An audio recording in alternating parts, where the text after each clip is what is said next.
This hour, we zoom in on inflation, its impact, the driving forces behind it, and the measures to mitigate this as the global economy is faced with worries over recession as a result of increasing inflation worldwide. Certified financial planner at Alex Forbes, Jaco Prinsloo, joins us for this conversation. Jaco, thank you so much for your time this morning. Let's first unpack what the economic term inflation means. We often speak of it, but the core of how do we define it as a term that is currently affecting the world economy is not ventilated enough. Inflation is a general increase in the prices of goods and services. It's an economic term that basically means it costs more to fill up your tank of petrol, buy a litre of milk, or cut your hair over time. So to give you an example, if the inflation rate is 6% and something costs you 1,000 rands today, it's going to cost you 6% more or 6 rands more next year. Now, you might be wondering, what is causing this inflation? What is causing prices to rise? And there's basically two types of inflation. Firstly, you get cost push inflation.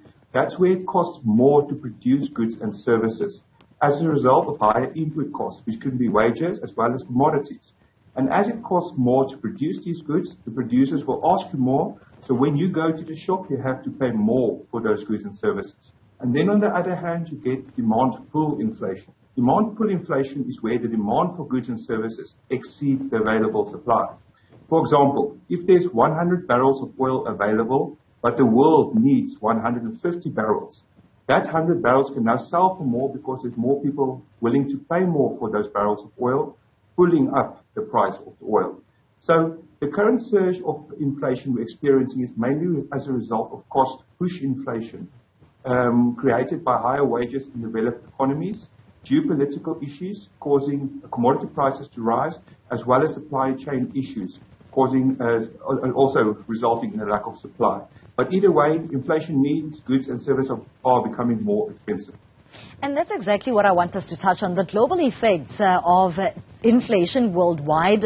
What impact is that having on South Africa? We are seeing the rising cost of living increasing by the day, and CPI breaching that high Reserve Bank target range of between 3 to 6%. Jaco, what's to be said about that, and how do we deal with it?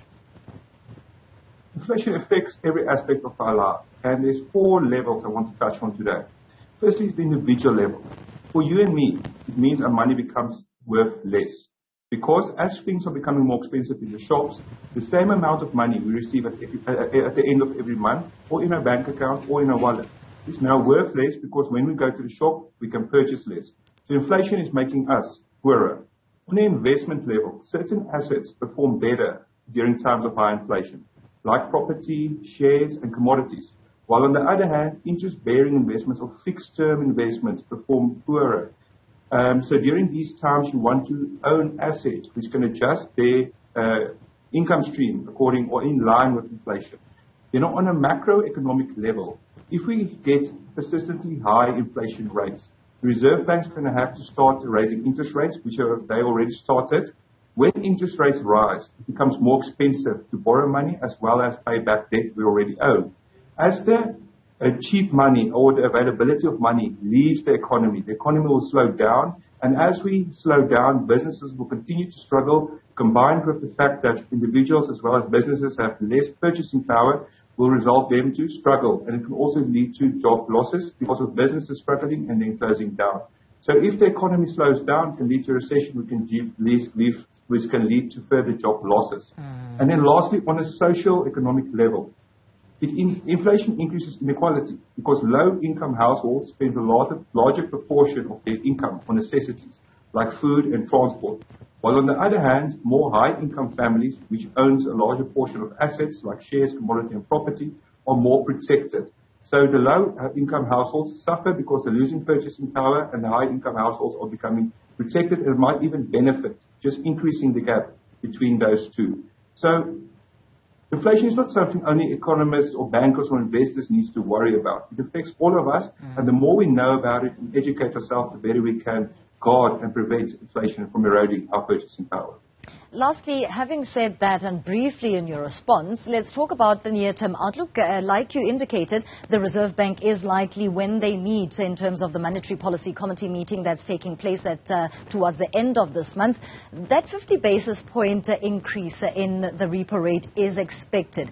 However, what is it going to mean for the ordinary South African? Because globally, we are seeing that the situation is not abating. South Africa's consumer confidence plunged to its lowest levels in 3 decades last month in the second quarter of 2022. And that just shows you the state and the nervousness of the South African consumer. And South African consumers definitely have a reason to be nervous. On the one hand, prices are rising, things are becoming more expensive. On the other hand, interest rates are rising, meaning it's more expensive to pay back our credit cards, our vehicle, our houses. The only thing that seems not to be rising is our wages. And then a lot of investors have seen their asset prices or their fund values either stay the same, move sideways, or worse, fall.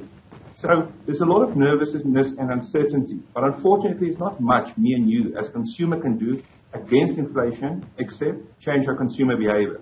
There's simple things we can do, like cut back on luxuries, and when we buy necessities, we can shop around and make sure we get the best price. We can also try to stay out of debt, and with interest rates rising, try to pay off current debt as quickly as possible. And then lastly, if possible, keep on saving, keep on contributing. The current asset classes or current market volatility is offering a great buying opportunity for long-term investors. Unfortunately, inflation's effects are going to be felt in the short run, but if you keep a long-term perspective, it will provide a beacon in this uncertain and turbulent times.